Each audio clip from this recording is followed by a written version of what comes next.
Olá a todos, eu sou Claudinei Santos, editor do portal TI Inside. Nessa edição do podcast TI Inside Talk, nosso entrevistado é o Dr. Gustavo Artesi, sócio fundador da Artesi Advogados. Ele fala sobre a transformação do direito digital, da regulamentação da inteligência artificial, das perspectivas de proteção de dados de LGPD e os desafios dos aspectos jurídicos do metaverso. Dr. Gustavo, por que o direito digital está em transformação? Olha, Claudinei, isso foi uma coisa que a gente vai, quando a gente está muito tempo numa atividade, né, a gente acaba tendo uma perspectiva histórica, né? E eu comecei com a questão de tecnologia há 20 anos atrás. Lógico que era telecom, o digital não era tão significativo, né?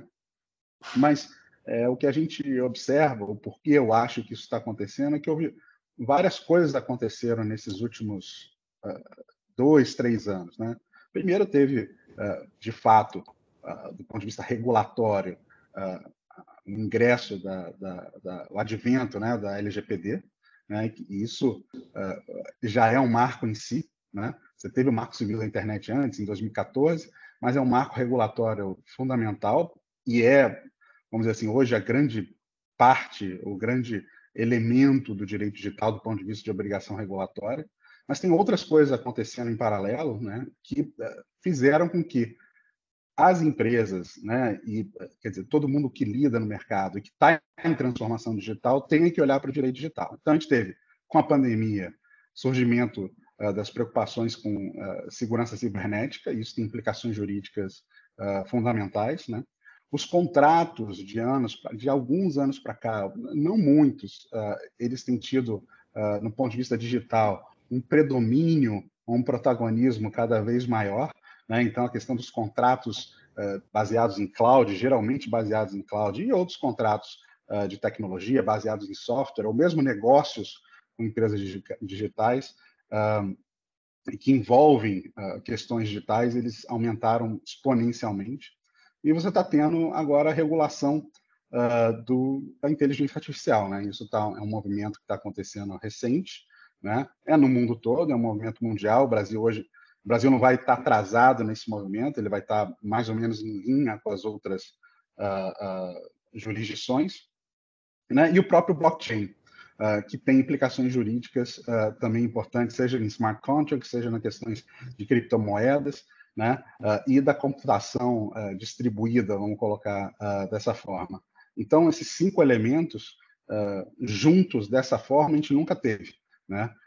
E eles são e é isso que está fazendo que, por exemplo, os grandes escritórios de advocacia comecem a investir nessa área de forma fundamental. O MEC, ano passado, colocou o direito digital como uma matéria obrigatória no currículo das faculdades de Direito, né? Então, realmente, os últimos 2, 3 anos foram fundamentais. E, assim, eu percebi isso, eu comecei a me dar conta disso quando acabou a loucura das adequações da LGPD, né? E aí você realmente vê que tem um mercado muito maior crescendo e tem esse mercado porque tem as necessidades, tem as obrigações e tem os riscos, né? Se você fizer um mapa de risco de tudo isso que eu coloquei, é um mapa de risco significativo para as organizações e elas têm que olhar para isso. Como você falou, né, mais de 20 anos você acompanha aí o desenvolvimento tecnológico, né? Você acha que a regulação do ambiente tecnológico consegue acompanhar a velocidade em que as novidades tecnológicas ocorrem? Olha, de novo, a perspectiva histórica ajuda um pouquinho a te avaliar isso. Esses dias mesmo eu estava pensando numa analogia para isso, né? E a analogia é o seguinte: antes eu achava que a regulação era um elefante, né? Um paquiderme bem lento, né? Bastante pesado, né? E as mudanças tecnológicas um guepardo, né? E que jamais o paquiderme alcançaria o guepardo, né? E agora eu acho que assim minha visão sobre isso mudou. Eu estou achando que a regulação está se acelerando bastante, né? Mas mais do que se acelerar, ela é constante, né? Ela sempre está vindo e ela está sempre acompanhando e às vezes ela olha para frente. Então a analogia que eu faço agora, quer dizer, em vez de usar a imagem do guepardo e do elefante, eu vou naquela fábula da da cigarra e da formiga, né? A tecnologia é formiga, vai rapidinho, faz, e depois descansa, e a cigarra está lá trabalhando. Quer dizer, ao contrário, não, a cigarra fica cantando, desculpa, eu vou reformular. Não é a cigarra e a formiga, é a lebre e a tartaruga. Né? Que a lebre vai rápido, né? E seria a tecnologia e tal, e a tartaruga vai sempre, né? E essa é a impressão que eu estou tendo. Quer dizer, essa tartaruga, além de ser contínua, não parar, que é a regulação, e está atenta para o tema agora, né? Ela olha para frente, né? Então, eu vou dar um exemplo, né? A própria Meta fez uma declaração, a declaração financeira da Meta, os resultados financeiros da Meta, se não me engano, 3 semanas atrás, ela colocou a questão regulatória como um problema, lógico, um problema no sentido de trazer custos operacionais, e já pensando no metaverso, então, e legislação já pensando em metaverso. Então, você vê que os reguladores estão atentos e estão continuamente regulando a matéria, então eu não vejo mais aquela diferença tão grande, acho que a coisa é regulada rapidamente. E quais as tendências atuais que você acha que existem em termos de compliance digital? São esses elementos que eu falei logo que a gente começou, né, a conversa, né? Eu acho que o compliance ele tem 2 elementos claros. Isso na questão da LGPD ficou muito claro, né? Você tem tanto o aspecto regulatório, você tem um regulador em cima de você, mas você também tem pressões de mercado, né? Então, por exemplo, então são 2, quer dizer, o direito digital ele passa por 2, não o direito digital, mas esse compliance digital, essa necessidade de estar de acordo, né? Ela vem tanto de mercado quanto ela vem de pares, ou mesmo até de clientes. Então, eu vou dar exemplo aqui, vou dar 2 exemplos. Segurança da informação. A gente tem algumas regulações setoriais que obrigam pela segurança da informação. A gente tem a LGPD em relação à proteção de dados, que também gera essa obrigação. Mas você não tem uma regra específica de segurança da informação, de necessidade de segurança da informação. Né? Historicamente, você não teve isso. Lógico que a LGPD é pesado nesse sentido. Né? Mas, indo para esse lado, né, os seus pares já estão te obrigando. Quando você tem uma quebra de sigilo hoje, você não está só preocupado se você... mesmo que ela não tenha dados pessoais envolvidos. Vamos para esse lado, né? Os seus pares vão te obrigar a ter um compliance adequado em relação a obrigações de segurança da informação. Né? Isso não há muita dúvida, já não é uma coisa que está solta, né? Porque é meio, quando eu falo de segurança da informação, a imagem que eu tenho é de Roma pegando fogo, né? Você tem várias casas pegando fogo, né? Você não tem um corpo de bombeiros, não existe uma polícia em relação ao tema, ou alguém que vai te ajudar em relação a isso, tem que ser os recursos da própria organização, né? Então, ou seja, aquela casa que está pegando fogo, e ela não pode, e ela às vezes tem que avisar para os seus parceiros de que aquele incêndio está ocorrendo, né? E é uma situação bastante delicada, porque você tem que fazer a gestão de como você passa essas informações, né? Isso tem consequências e implicações jurídicas importantes, né? Então, apesar de você não ter uma regra de compliance muito bem definida e clara em relação ao tema, você tem uma pressão, né? Mesma coisa, por exemplo, inteligência artificial. Você já tem pressão do mercado exigindo questões, por exemplo, da inteligência artificial não ferir a diversidade, de não gerar preconceito, etc., coisas desse tipo, né? Então, mesmo sem a regulação, o próprio mercado já exerce pressão para você fazer o compliance digital. Fora todo o arcabouço regulatório que está surgindo cada vez mais. Tendo em vista esses crescentes ataques a empresas, esses vazamentos de dados que estão no assunto do momento, né? Você acha que isso justificaria a criação de uma lei exigindo um certo nível de segurança de cibernética nas empresas? Porque, no caso dos dados, nós temos a LGPD, mas não existe um requisito mínimo por lei que as empresas têm que adotar determinadas soluções ou ferramentas tecnológicas para garantir a segurança cibernética das empresas, né? Eu sempre tive um pouco eu sempre fiquei um pouco surpreso de por que a gente não tem um regulamento sobre cyber, né, de cibersegurança, uma lei, né? Houveram esforços em alguns países. Houve até, na época, eu não sei se você lembra, quando o telefone da Dilma e da Merkel foi invadido, numa época, foi parecido, tempo, teve resolução da ONU em relação ao tempo, tem algumas normas internacionais, mas nunca houve um esforço, como surgiu em proteção de dados, né? Lógico que tem razões por isso, né, por conta disso, que levam a isso. Olhando para frente, né, eu acho que pode ser que haja, né, porque eu não sei se você viu, mas na última rodada lá do Fórum Econômico, né, em Davos, né, que parece que foi não chegou a ser presencial, foi virtual, houve uma pesquisa e 50%, mais de 50% dos executivos, os CEOs, reportaram como maior risco sistêmico para os negócios a segurança da informação. Então, eu acho que pode ser que haja regulamentação nesse sentido, né? Eu diria que é porque as vítimas são as organizações, e talvez as organizações não queiram regular, né? Elas prefiram ficar na situação de aconteceu comigo, eu me viro, né? Então, pode ser uma questão de lobby aí. Mas é possível que haja alguma coisa nesse sentido, pelo menos algum tipo de task force para você eliminar os incentivos que existem hoje para isso. Então, por exemplo, né, eu perguntei para um parceiro meu que trabalha na área de cyber, né, parceiro técnico, né,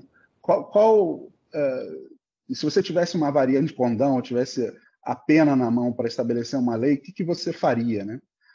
Ele falou: a primeira coisa, eu acabaria com Bitcoin, né?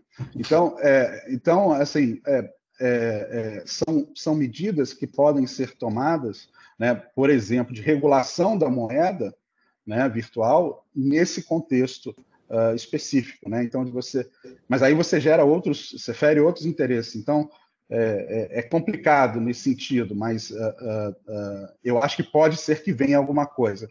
Mas, de todo modo, o que eu já vejo é que essa regulação está surgindo pelos próprios pares. Então, não tem o regulamento, não tem a lei, lógico que tem a de proteção de dados, que já abarca muitos dos casos, a maioria deles, né? Porque praticamente quase toda invasão que existe, ela envolve dados pessoais, então acaba que você está fazendo todo mundo aumentar o nível de maturidade. O Brasil está aumentando o nível de maturidade nesse sentido, mas pode ser que tenha outras medidas nesse sentido, sim. Você falou também uma questão aí delicada, que é a questão da inteligência artificial, né? O que você espera da legislação em relação à inteligência artificial? Como é que as empresas devem se preparar para a entrada em vigor da regulamentação da lei de inteligência artificial?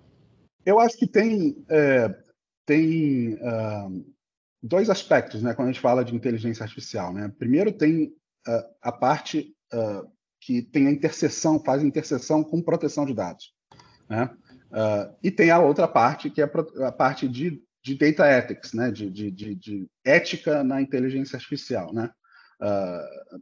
Que tem a questão de eliminação de vieses, de permitir o uso, a automatização, você controlar, gerir de alguma forma se há uma interferência humana ou não, e outras questões éticas associadas ao uso da inteligência artificial, né? A criação de boards, né, de comitês internos nas empresas para discutir essas questões éticas.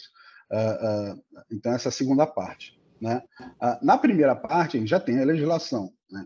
O que a gente não tem, eu diria que é uma solução muito boa no mundo para essa questão da interseção entre proteção de dados e inteligência artificial. Por quê? Eu costumo brincar que lógico, que isso é with a grain of salt, né, quando a gente diz, em termos, essa minha expressão, mas se essa analogia não levar ela a ferro e fogo, né? A gente tem que tomar cuidado quando a gente faz analogias mais firmes assim, mas a analogia é assim, se inteligência artificial é carro, os dados são a gasolina, né? E, de certa forma, Se você olhar para os data lakes do Brasil e como eles estão sendo geridos, né, pelas organizações, todo mundo roda com dados, com gasolina adulterada no Brasil, né? Porque existe uma questão de você poder usar ou não um data lake, né? E não necessariamente isso foi abarcado nessa primeira rodada que houve de adequação à LGPD, porque é um assunto mais complexo, né? A gente tem que lembrar que as adequações que foram feitas à LGPD, elas são um primeiro, quase como um band-aid, né? Uma primeira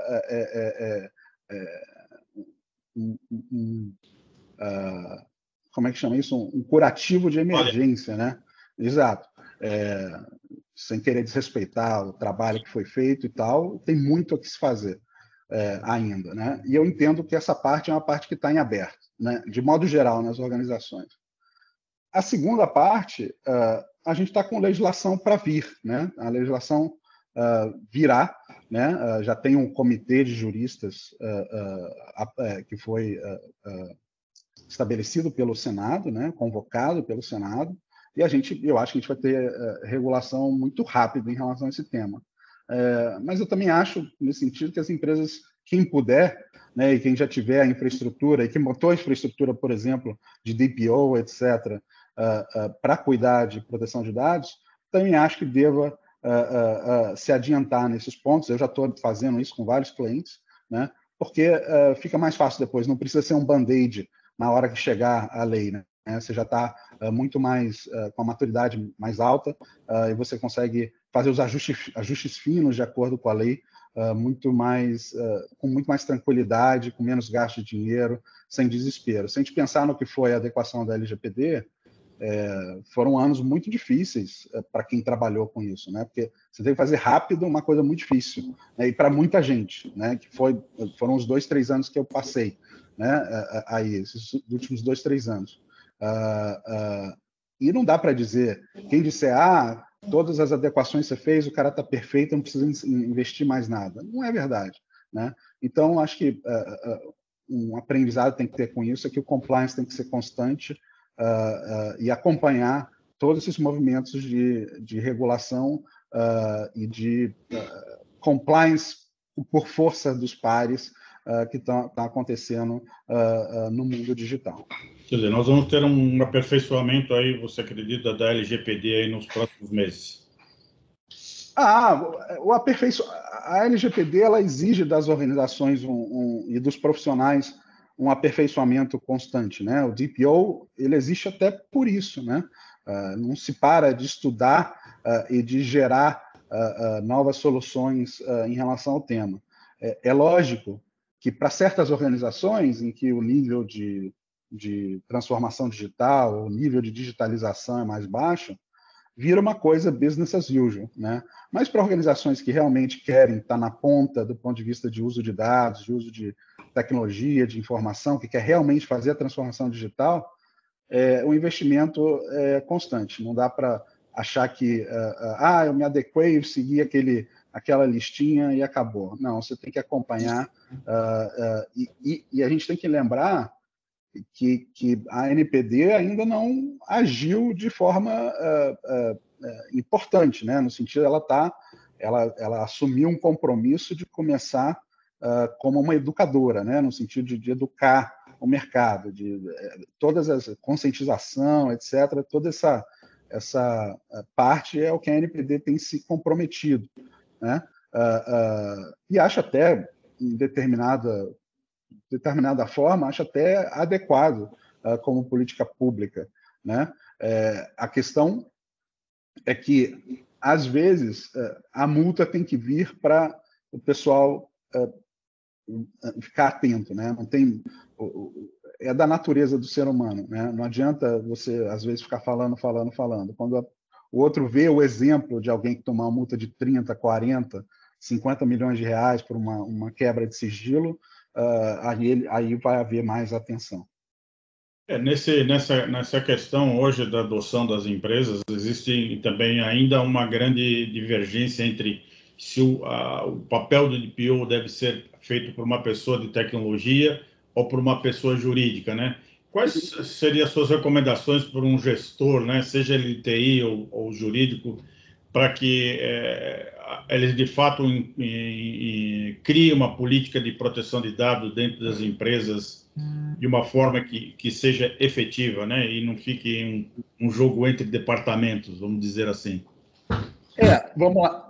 Isso, sim. Primeira coisa é que, de fato, há essa disparidade que você comentou, essa discussão, ela é mundial, né? Você tem os gráficos da IAPP, que é a associação mais importante no mundo sobre o tema, que ele mostra lá a porcentagem no mundo em relação a quais são mais voltados à TI, qual a turma de compliance, qual que é jurídico e tal. Como é uma área multidisciplinar, né, essa função da pessoa multidisciplinar, eu acho que primeiro, eu acho que tem que ser uma pessoa, falando do perfil, né, que seja um bom comunicador. Para mim, o principal aspecto de um DPO é ser um bom comunicador, né, e conseguir comunicar essa necessidade e, com tranquilidade, fazer as mudanças de cultura que são necessárias, né, e manter um nível de motivação das equipes em relação ao tema, etc. Né? Eu vejo dessa forma. E é lógico, um comunicador como skill, soft skill, né? Mas se ele tem aspectos jurídicos, se ele é forte nos aspectos jurídicos, ele vai participar mais das questões jurídicas. Se ele é forte nos aspectos técnicos, ele vai atuar mais na questão técnica, mas a tendência é que ele gere. O que eu tenho visto é que a função do DPO ela ainda está um pouco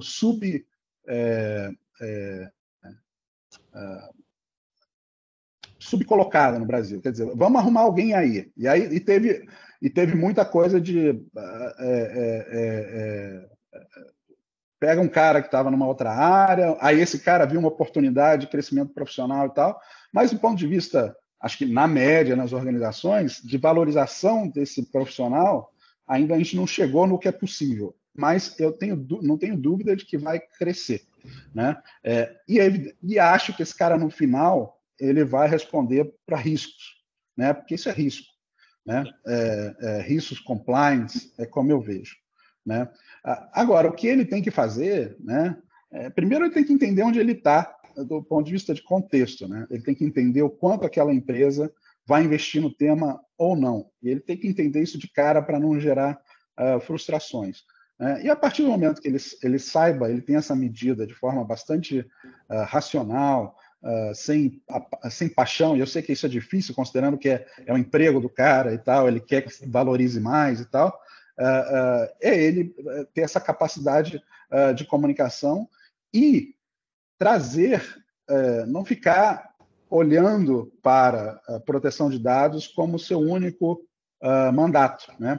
Ele ganhou um mandato legal, que a lei deu por existir um DPO, mas ele tem todos esses outros desafios, na minha opinião, debaixo do chapéu dele, que certamente o diretor jurídico não vai estar olhando e certamente o cara de TI não vai estar olhando. Então, ele pode trazer essas questões, evidentemente, na medida que elas sejam riscos efetivos, ele pode abraçar isso. Né? Eu, por exemplo, tenho clientes grandes, muito grandes, em que o DPO está fazendo ESG também.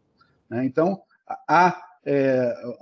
ele pode ser multitarefa no sentido de ser um compliance officer para um mundo moderno, né? Um mundo da tecnologia, a partir da sua experiência com proteção de dados, porque, querendo ou não, a gente tem que ser sincero, é uma regulação intrincada, difícil, para fazer bem, entender e fazer acontecer, não é moleza. Então, esse cara tem, evidentemente, que sobreviveu a isso, né? Ele tem predicados que ele deve usar em outros contextos.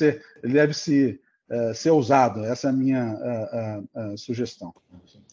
Para finalizar, Gustavo, você falou da evolução rápida da tecnologia, né? Você recentemente escreveu um artigo sobre o metaverso e o universo jurídico. Uhum. Quais os desafios que o metaverso traz nessa área? Olha, o metaverso, a primeira frase que eu tenho para dizer em relação ao metaverso, que foi, eu escrevi ela no artigo e depois, com muita felicidade, eu vi o Mark Zuckerberg reproduzir de alguém que também pensou algo parecido, né? Que o metaverso não é um lugar, o metaverso é um processo, ou é um ponto no tempo. O que eles estão querendo dizer com isso? Né? Que vai haver um momento de singularidade do metaverso. Momento de singularidade em relação à robótica, né? Fazendo analogia com a robótica. Então, o metaverso ele vai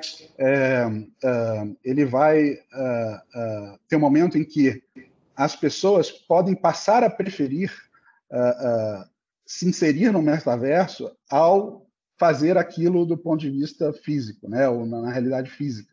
Né? E esse é o momento de singularidade, esse é o momento pelo qual a Meta está investindo. Então, por exemplo, o que a gente está fazendo aqui, né? Eu estou te vendo e tal, mas no futuro eu vou estar conversando com o avatar do Claudinei, ele vai estar, e como se eu estivesse fazendo esse videocast ao vivo, né? Com a mesma sensação, tendo aquela sensação que a gente tem quando a gente se vê ao vivo, né, Claudinei? Então, isso... E as pessoas que forem me assistir, né, vão também ter essa sensação, como se eu tivesse live, né? E esse é o momento de singularidade, né? Então, o pessoal fala, mas não existe ainda e tal. Não, mas é um processo, a gente vai chegar lá. E a gente vai ter aplicações dentro do metaverso, né? Isso falando do metaverso, ele existe ou não, se vai acontecer e tal. Essa é a primeira questão. A segunda questão, né, são as inúmeras questões jurídicas que você vai ter. Né? É evidente que proteção de dados vai ser enorme, porque se você quer reproduzir as sensações que um ser humano tem no mundo real, você tem que saber muito sobre ele. Né? Certamente, a maneira como eu sinto não será a maneira como você sente, Claudinei.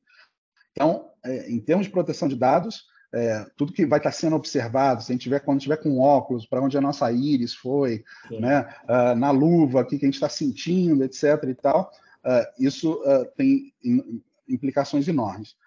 Mas tem outras, né, que tem, por exemplo, questões criminais, né, crimes que ocorrerem no metaverso, né, como é que eles vão, você vai poder estabelecer que aquele sujeito que por exemplo, xingou alguém, caluniou alguém no metaverso, se aquilo é uma calúnia no mundo real, né? A outra questão fundamental jurídica é assim, eu até vou escrever um artigo sobre isso, eu já dei o nome para ele, que é um avatar para chamar de meu, né? Como é que é o seu avatar? Como é que você se identifica? Isso já gera automaticamente uma identificação, a gente vai ter um avatar único, né? É uma questão jurídica. E as outras questões, se você pensar, e eu acho que a principal delas, né, o maior desafio, se você pensar nos esforços de mediação, né, de conteúdo que um Facebook faz, um Google faz, para fazer o controle de conteúdo inadequado, etc. e tal, no metaverso vai ter que fazer esse esforço em relação a comportamentos adequados ou inadequados, né, e monitorar isso tudo. O que eu entendo que é virtualmente impossível. Hoje seria virtualmente impossível. Então, a gente vai ter uma discussão em relação ao metaverso, exatamente quem é a polícia do metaverso. Né? Quer dizer, o que for ocorrer do ponto de vista que tem reflexos jurídicos, for um comportamento inadequado, né, como é que ele vai ser regulado. Outra questão, só para terminar, né, fechando, né, hoje a gente entra nos sites de forma individual, né? Que eu estou entrando no site do T-Inside, os seus termos de condição estão lá, né? No metaverso, o que se quer é uma experiência que seja fluida, né? Você anda da T-Inside, vai para o Globo, vai para outro lugar, né? Então, e aí como é que vai ser a mudança, né? Quando você mudou de um ambiente para o outro, como é que você sabe qual é o termo e condição que você está usando, ou está distrito ali naquele momento. Então, tem todas essas questões, né? E tem uma outra de consumidor, que é o cara botou óculos e está andando pelo meio de casa, né, no mundo físico, e se machuca, cai da escada. Né? São questões jurídicas que essa é singela, né? Mas a gente vai ter que pensar nessas coisas todas. Né? Então, é um mundo, porque como é um mundo novo, é um mundo de desafios jurídicos. Né? A gente não vai fugir muito disso. Gustavo, eu gostaria muito de agradecer a sua participação no podcast Tem Inside Talk, né, e você compartilhar seu ponto de vista sobre esses temas que são realmente importantes aí para os profissionais do setor.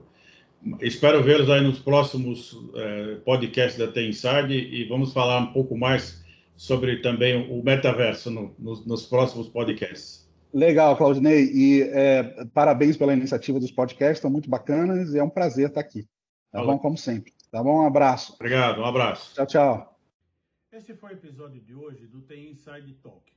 Para não perder nenhum episódio, se inscreva no canal e ative o sininho de notificações aqui embaixo. E também não esqueça de deixar o seu like. Agradeço a sua audiência.